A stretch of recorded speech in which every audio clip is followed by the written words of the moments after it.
sifat koligatif Na larutan NaCl. Oh, berarti di situ ada zat pelarutnya adalah garam dapur NaCl, kemudian pelarutnya adalah air. Sehingga dalam hal ini kalau kita bicara tentang larutan, berarti ada dua konsep, yaitu pelarut dan terlarut. Ya, larutan gula berarti ada gula, ada air. Larutan urea berarti ada urea dan ada air. Nah, konsep di situ yang akan kita lihat, ya, banyaknya zat itu, ya, jadi sifat koligatif larutan dipengaruhi oleh konsentrasi dari konsentrasi. Soalnya itu terlambat itu. Oh. Stop dulu.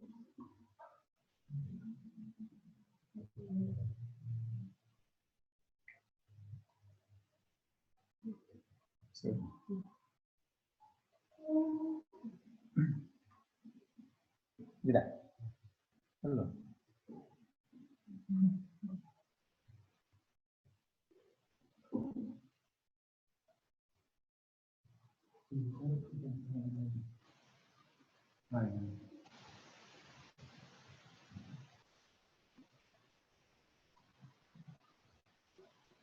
Enggak terlambat videonya.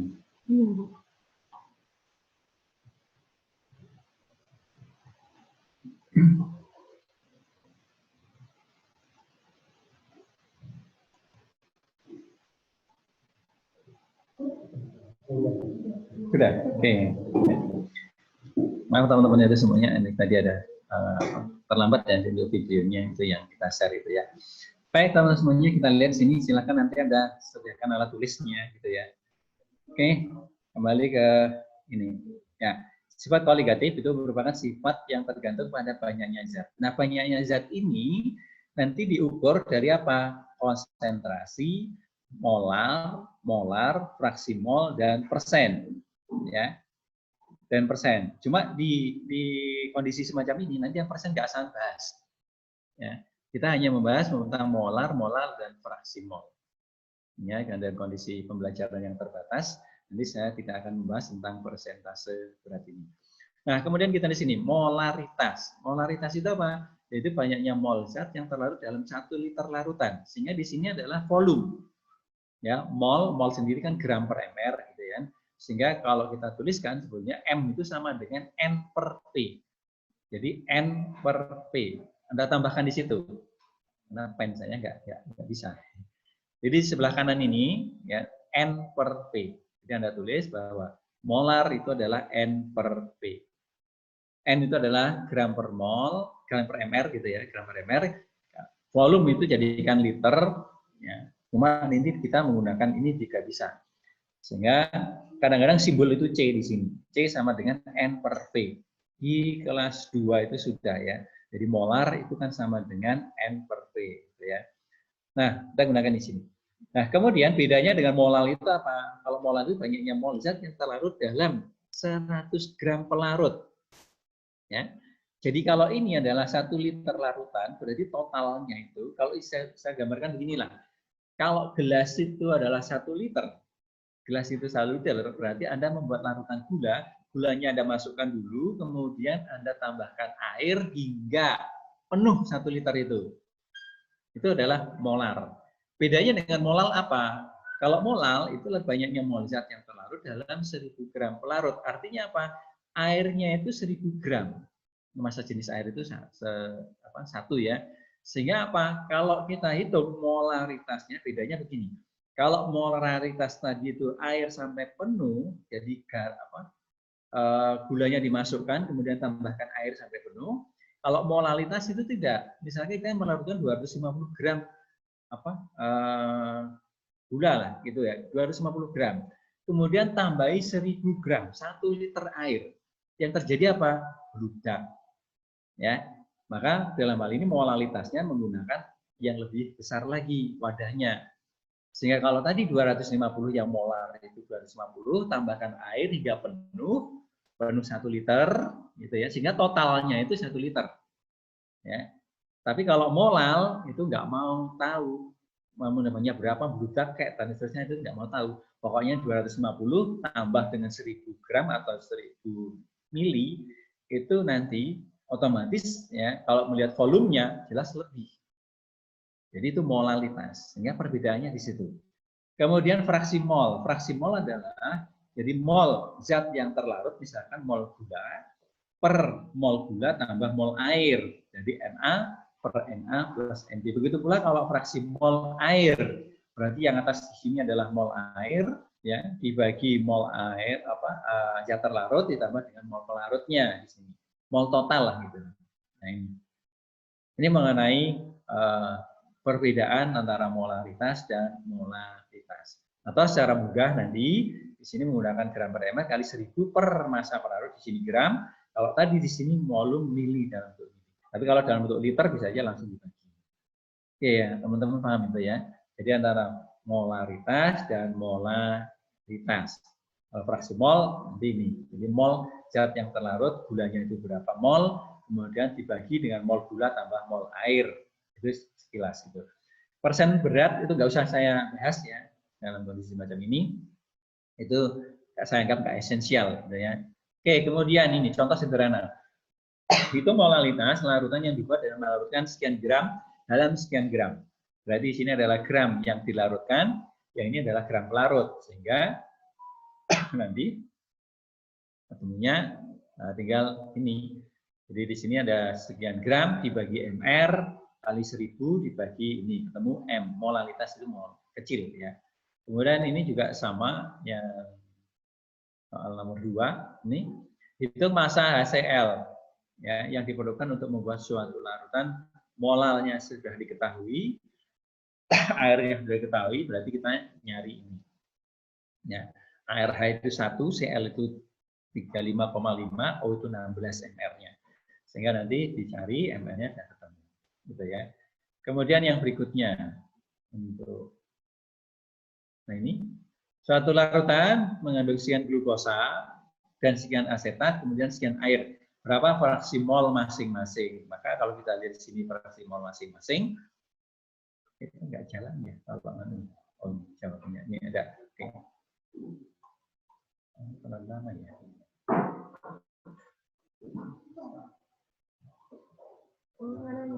Enggak bisa ya. Satu bentar ya. Gimana? Oh iya deh.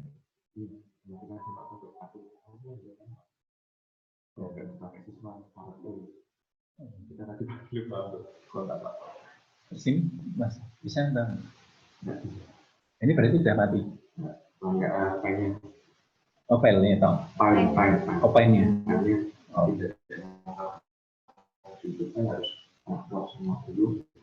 Oh. Oke ya, kemudian ke sini. Ya, oke. Di PPT saya kira sudah ada gitu ya.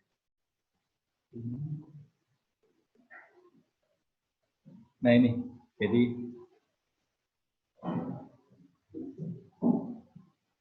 oke. Pada kalau di soal tadi saya kira itu ya, di soal ini tidak teman-teman lihat di soalnya.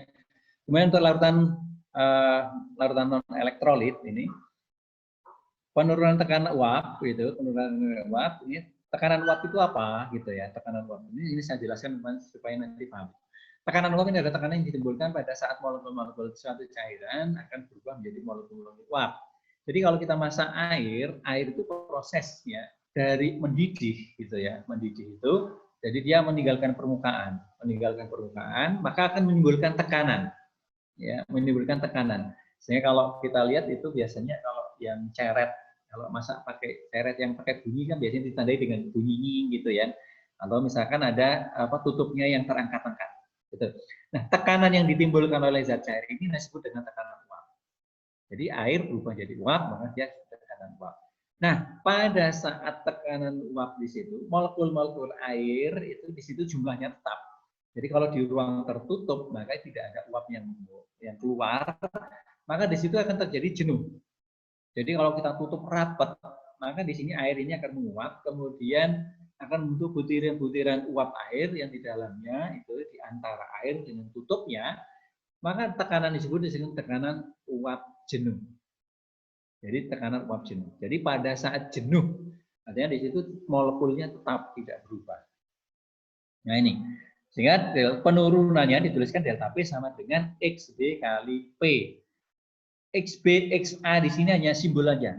Ya. Jadi di sini adalah XB-nya ini adalah yang terlarut. Jadi fraksi mol yang terlarut berarti mol per mol total gitu ya. Nah, kemudian ini ya fraksi mol yang terlarut, kemudian penurun tekanan uap. Ini ada tekanan uap pelarut murni atau uap jenuh tadi. Ya, tekanan uap jenuh air itu berapa tergantung dari suhunya. Ya, di sini. Nah, kemudian yang berikutnya ini kenaikan titik didih. Ya. Nah, apabila suatu zat ditambahkan zat terlarut, misalkan gini lah, ada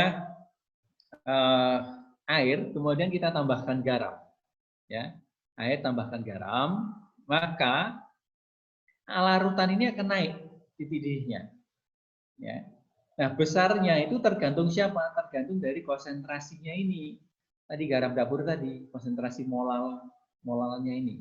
Ya. Jadi kegunaan fraksi mol tadi adalah untuk penurunan tekanan uap, ya, kenaikan titik didih nanti pakai molal dan begitu pula beku. Ini B itu boil. Ya. Jadi di sini delta TB adalah kenaikan ya, kenaikan titik didih molal. Ya, nih. Sehingga lah mendidih itu apa? Mendidih itu adalah proses ya, suatu zat cair berubah menjadi uap, itu mendidih. Apalagi dengan menguap, ya. Itu proses mendidih. Nah, apakah titik didih air itu 100? Tergantung dari tekanannya. Sehingga titik didih Anda misalkan masak di Kaliurang dengan Anda masak di daerah pantai di Bantul, itu titik didih air berbeda. Ya, tergantung dari tekanannya. Ya. Jadi kalau Anda masak minum air mendidih, ini kasus begini. Ini supaya Anda paham. Kalau Anda misalkan pergi ke rumah nenek Anda itu di pegunungan, ya, padahal di situ Anda dibuatkan air minum. Air minumnya itu mendidih. Ya. Tapi begitu dibuat minuman, Anda berani minum. Ya. Di sana tidak akan terasa panas sekali. Kenapa? Karena titik didihnya itu tidak mencapai 100 derajat. Ya. Berbeda dengan di daerah pantai. Di daerah pantai begitu minumnya panas, ya nyos di lidah itu langsung kena, bisa glodok gitu kan.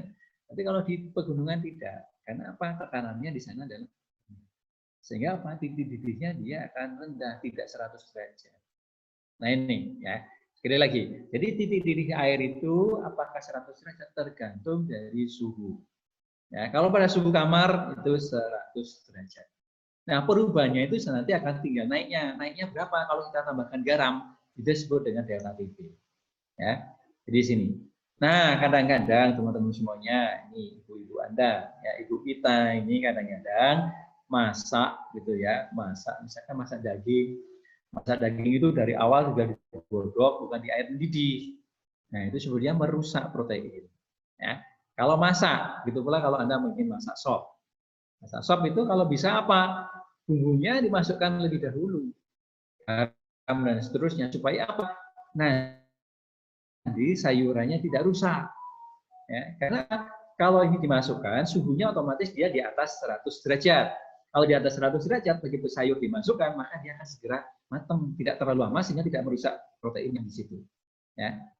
Nah, kadang-kadang ini mau korban ya, itu korban itu ya. Kadang-kadang orang tua kita masak daging, kalau kita sendiri lah masak daging diingat-ingat terus itu kan.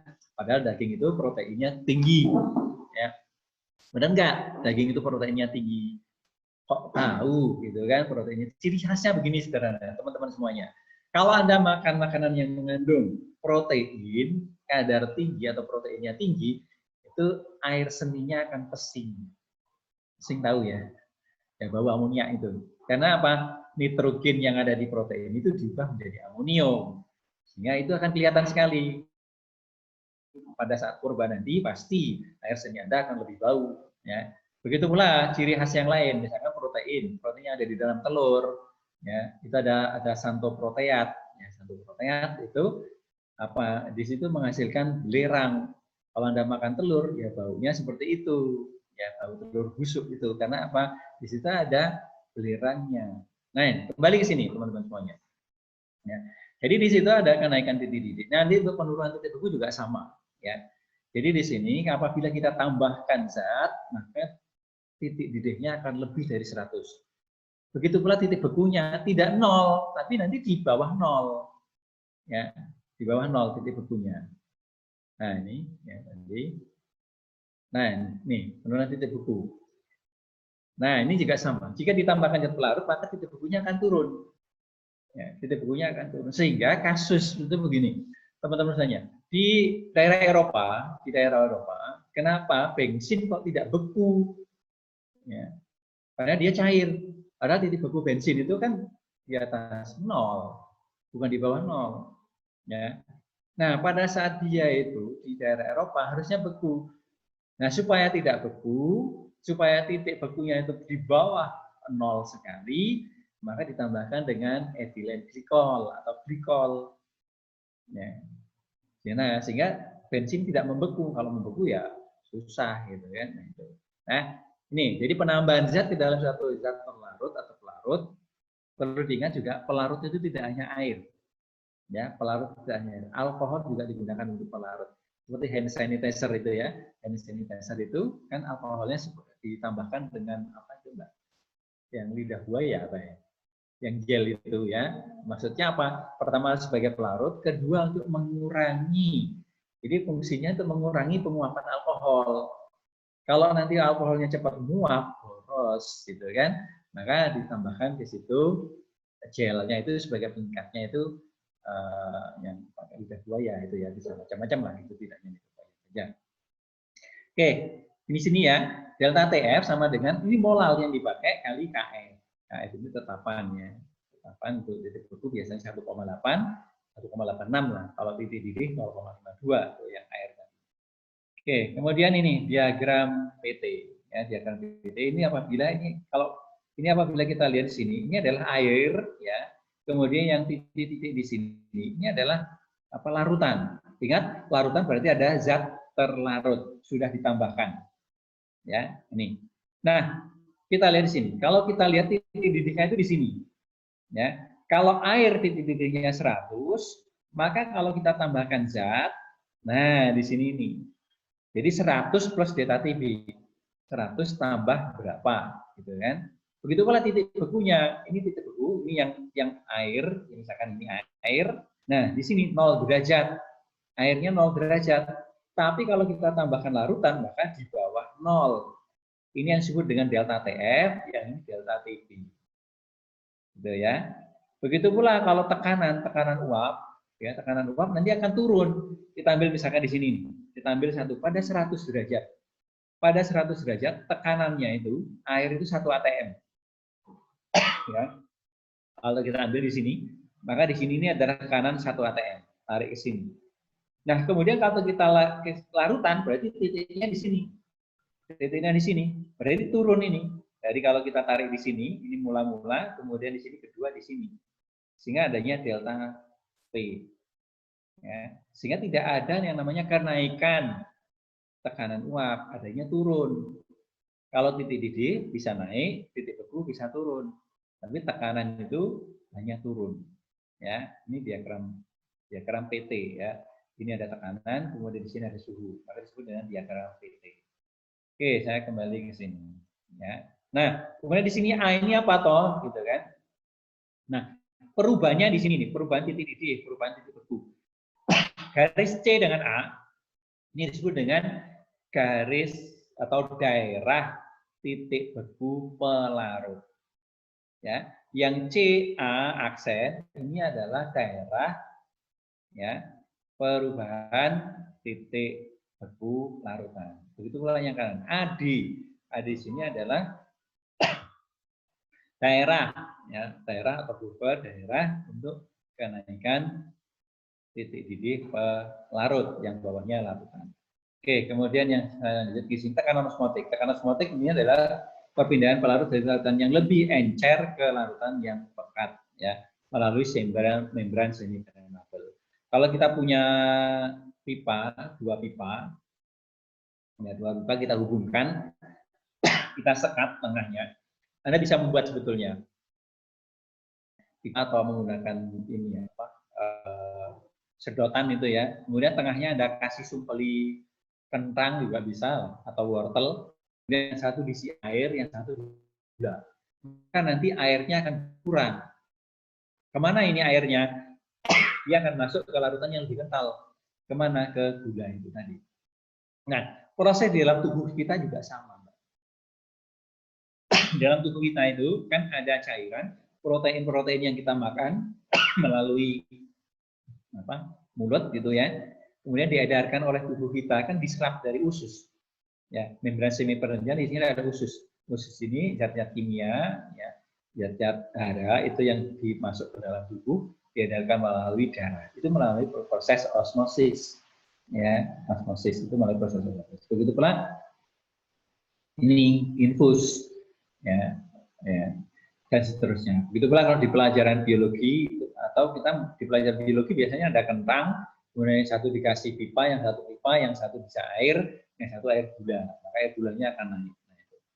Nih, nah tekanan osmotik ini adalah tekanan yang diperlukan untuk menghentikan aliran. Kalau tadi itu kita punya pipa kanan kiri, kita sekat di tengahnya, maka aliran ini akan mengalir dari cair ke yang lebih pekat.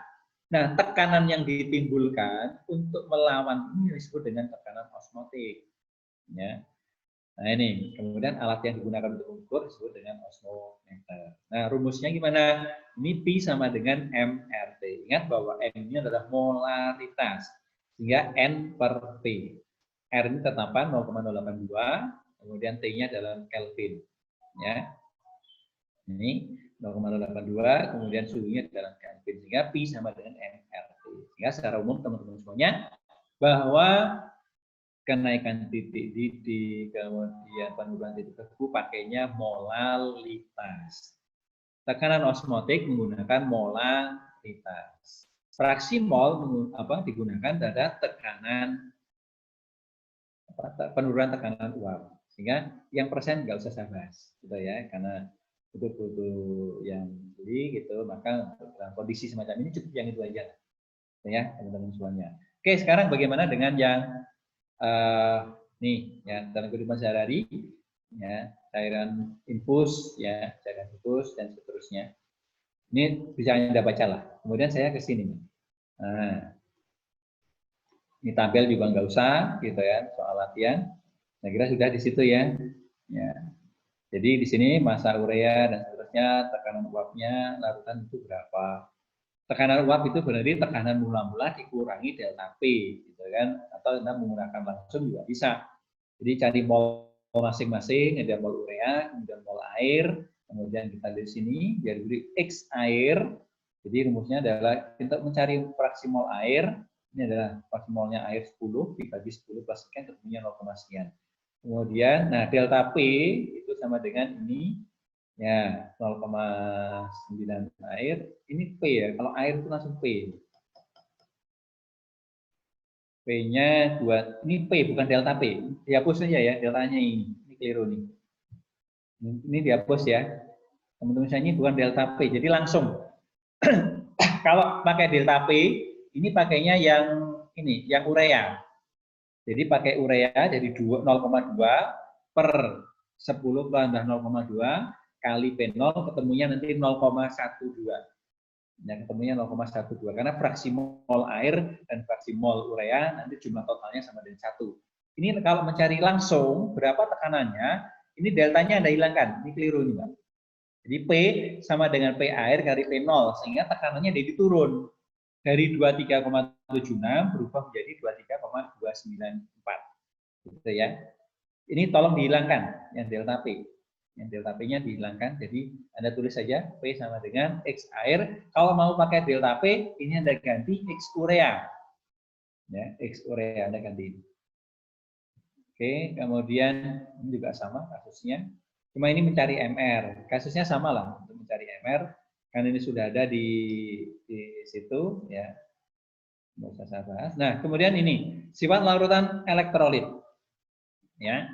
Menurut teori Arrhenius bahwa larutan elektrolit itu larutan yang terion jadi ion-ionnya, ya, menjadi ion-ionnya. Kemudian kita di sini, nah ini untuk Van Hoff, tolong diabaikan dulu lah kondisi gini, nggak usah saya bahas.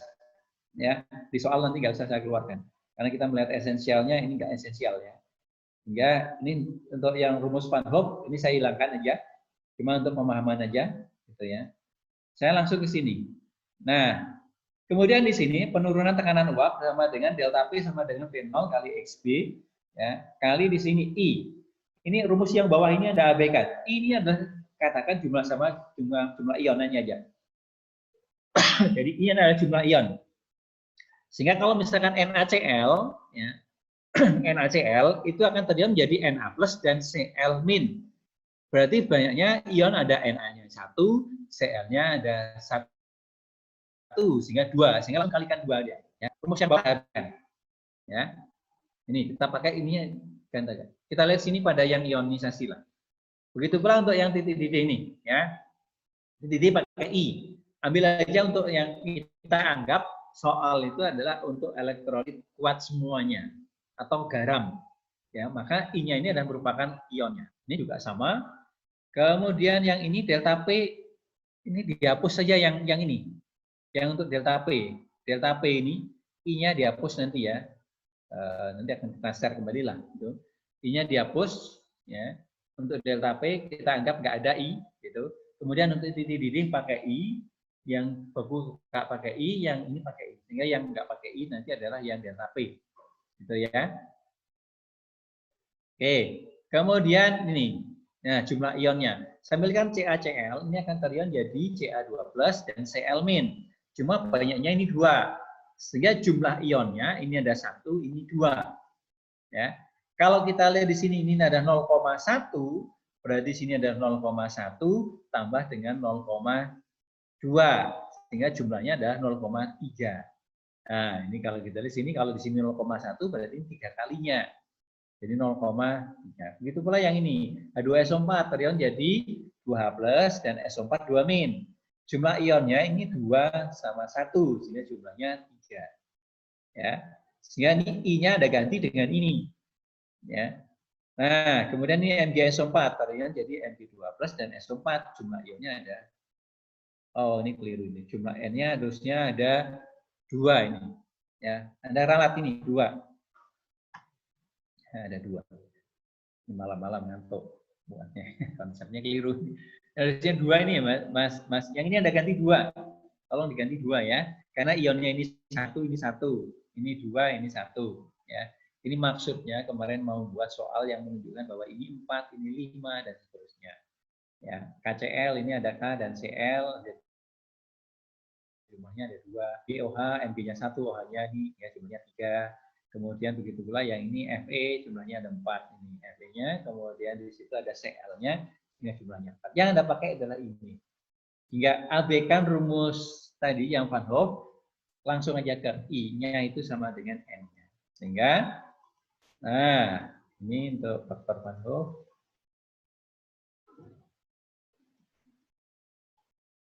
Nah, ini. Jadi yang bawah Anda abaikan. Ya, kita anggap semuanya sempurna, ya semuanya sempurna. Sehingga NaCl ya nanti pakainya di sini N-nya sama dengan 2, sehingga rumusnya dipakai nanti. Nah, ini K2SO4 berarti jumlah ionnya ini ada 2, ini 1 berarti 3. Jadi langsung M kalikan 3, ya, tuh. Ya, ini jumlahnya 3 dan seterusnya. Itu ya jumlah ionnya. Oke. Sudah habis gitu ya waktunya, sudah habis gitu ya.